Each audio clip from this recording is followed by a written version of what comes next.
If you guys haven't done the task from the last video yet and you haven't worked out your 3 to 5 goals, you need to go and do that first. So go back to the previous video that I posted. There's going to be a link in the corner. Check that out first and do the task, because even a sat-nav can't give you directions if you don't know where you're going. Alright, now we've got that out of the way, it is me, Mr. Drake, helping you turn your wages into future wealth. Make sure that you don't miss any videos by getting subscribed and getting notified so that you don't miss a moment. What are your 3 to 5 must-have goals? Comment and let the community know, because you may find other people who got similar goals to you. As I said in the last video, you need to spend at least a week seriously considering what your must-have goals are and building up their meaning to you. Once you've done that, here's what you do next. Tell everything else to fuck off. Amazon Prime Day. 50% end of season sales. Free shipping on orders over £75. All-inclusive holidays. If it's not one of your 3 to 5 must-have goals or a loved one, it needs to fuck off. Because this plan works on us focusing 100% of our attention, time, energy and resources on a maximum of 5 goals. Once you achieve one of those goals, you can always move on to the next one. In order to complete your plan, you're only going to need 3 things. Something to write on, something to write with, and an idea of how much your goals are going to cost. With these 3 things, you could change your life forever. On the screen, you can see one of my primary goals, the New York holiday. You can see a column next to it called the target. This is where we're going to write down what this goal will cost. To work this out, you need to research each goal separately.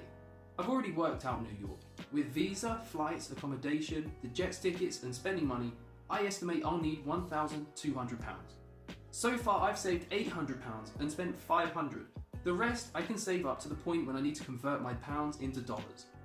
The target for my house deposit goal is £20,000.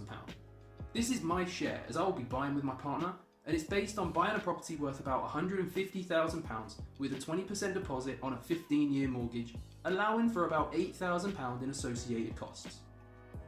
I haven't done it yet, but I will be researching the cost for my friend's wedding next summer in the next week or 2, as this has become a must-have goal for me in the last couple of days. Finally, we have my long-term goal of semi-retirement.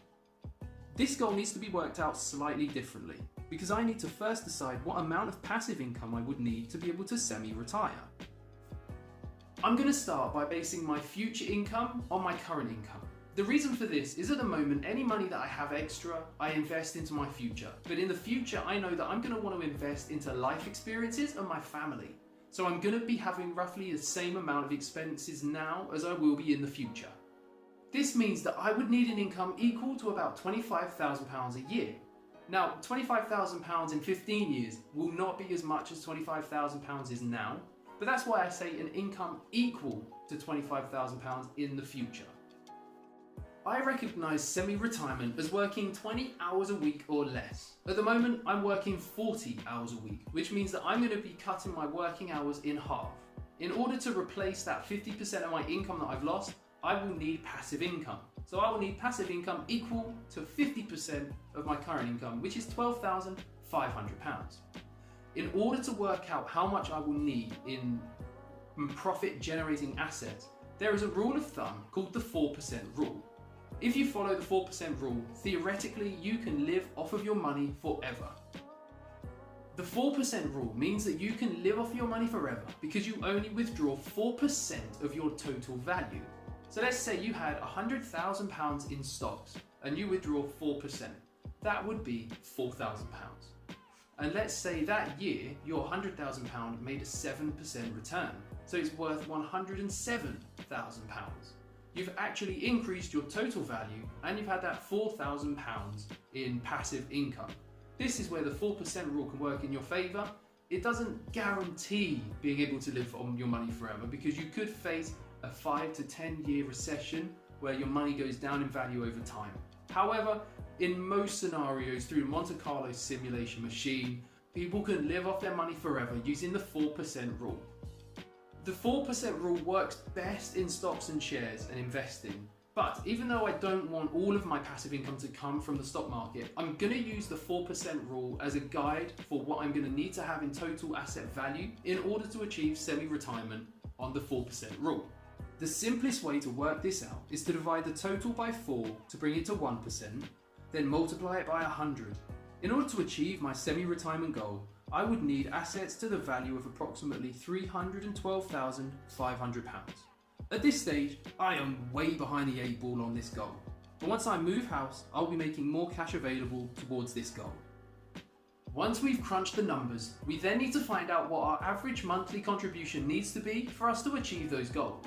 It's important for us to start with the short-term goals because these are the ones with the shortest timeline, so they are most at risk of being affected if you miss a month or you underpay for a particular month. It's also important for the short-term ones that we have a few short-term wins that keep us hungry in pursuit of the long-term goal. For my short-term goal, I need to set aside £130 each month to reach my £1,200 total by November. For my medium-term goal, I need £20,000 and currently have around £10,000. This means I need to save at a rate of £1,000 per month. However, I will still be getting 2 £1,000 bonuses from the Lifetime ISA scheme, which means I personally only need to contribute £8,000. This brings the total down to £800 a month, which even though it's a stretch for me, in knowing that that's what I need to do, I will make sure it happens, either by maxing out my positive cash flow with cutting costs, or increasing my income, or a combination of both. I realise at the moment that I would need to save pretty much my entire salary yearly for the next 10 to 15 years to achieve my long-term goal. However, I will also be relying on compound growth to help bring me closer towards achieving that goal. Based on a 7% annualised or average return, I would actually only need to save about £1,000 per month. For every month that I'm under £1,000 invested towards my long-term goal, I will need to increase the average monthly amount. Because my long-term goal is so reliant on compound growth, I'm actually leaving my fate in the hands of the economy, the stock market and the housing market. Now I have no doubt that over the next 10 to 15 years, I'm going to learn new skills and techniques which are going to make me more efficient in pursuit of this goal. So it's always worth remembering that I'm only a year and a half into a 10 to 15 year plan. Once you've worked out your average monthly contributions, you are going to have one of two thoughts. You are either going to go, I didn't realise it would be that easy. Yeah! Or you're going to go, how the hell am I going to manage that?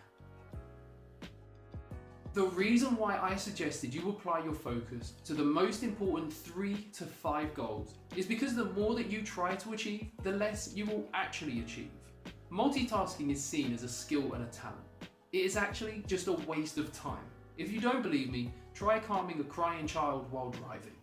The more goals that you try to achieve at any given time, the less time, energy and resources you're able to allocate to each one, which makes you more likely to not succeed in achieving any of them. With a narrower focus, you increase your chances of being successful with each goal that you take on, and when you achieve a goal, you then have space to bring to focus a new goal. If you don't think that you're going to achieve your goals because of your lifestyle, then you need to plan how you're going to change your lifestyle to make them happen. For example, with my long-term goal, if I get no compound growth over the next 10 years and I saved every penny of my income for the next 10 years, I still wouldn't achieve my goal. This tells me that I need to earn more money. Whether that's me going out and getting a job with a better pay, or if it's adding side hustles or passive income to my cash flow, that is what I need to do in order to achieve that goal.